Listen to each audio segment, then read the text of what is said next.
A little bit more about the Ryan pick and how it changes the race. Patrick, good morning. Morning. So people are saying, of course, this fires up fiscal conservatives. How is it going to play for independents? It's a big question. I think Ryan, for the most part, he's a very well-known commodity here in Washington, D.C., but nationally, not a lot of people know who he is.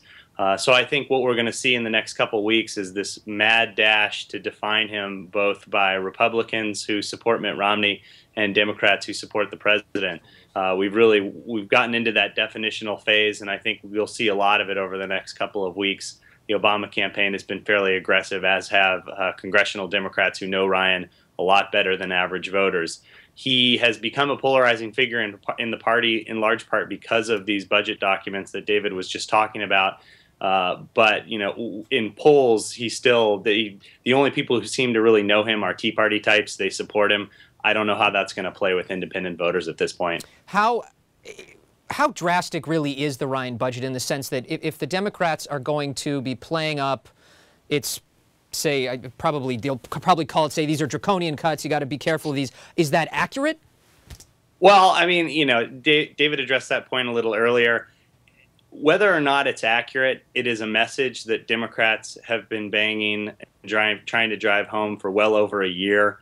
In both the House and the Senate, they've really tethered their prospects to making sure the Ryan budget is a toxic document for voters in swing congressional districts. And if you look at the overlap, a lot of those voters in swing congressional districts also are in swing states for the presidential election. So this is a message that they've been beating for a long time, but they've been doing it mostly on policy, saying Republicans want to end Medicare as we know it.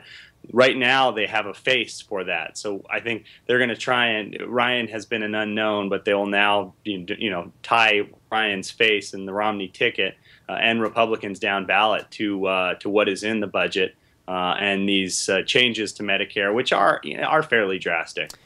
I want to focus on that in a second, but first I want to make sure we cover the electoral map. Right now, of course, Ryan being from Wisconsin, we have some poll results that show that, well, they picked up, Obama had been leading by a larger margin, but Romney, of course, picks up some momentum in Wisconsin, for one. Now, what about more consequential states? Here we have, we're just showing folks what voting in Wisconsin now, how that stacks up right now. But again, how about Pennsylvania, Florida, for instance, Ohio, some of these more consequential states? How does this pick affect those races?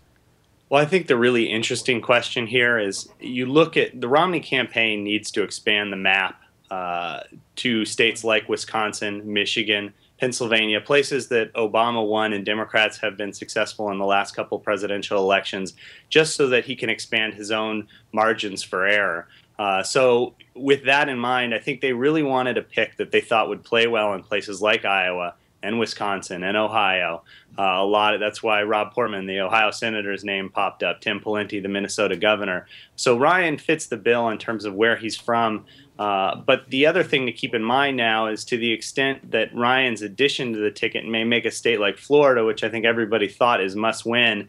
What if that now makes it? If Ryan's addition to the ticket creates a headwind for Mitt Romney in a state that I don't think anyone thinks he can afford to lose. So, Ryan's first stop, he did the bus tour, but then they immediately went back to Wisconsin because I think they're hoping that they can get a little bit of a boost there. That's obviously a state that has been fairly polarized politically and has shown some potential to really swing. Ryan today will be in Iowa. I think they're going to dispatch him a lot as their guy in the Midwest because he does have those Midwestern roots. The question is whether or not, by whatever boost he provides in the Midwest, whether or not it's going to be a drag in a place like Florida. Exactly. Now let's talk about Florida.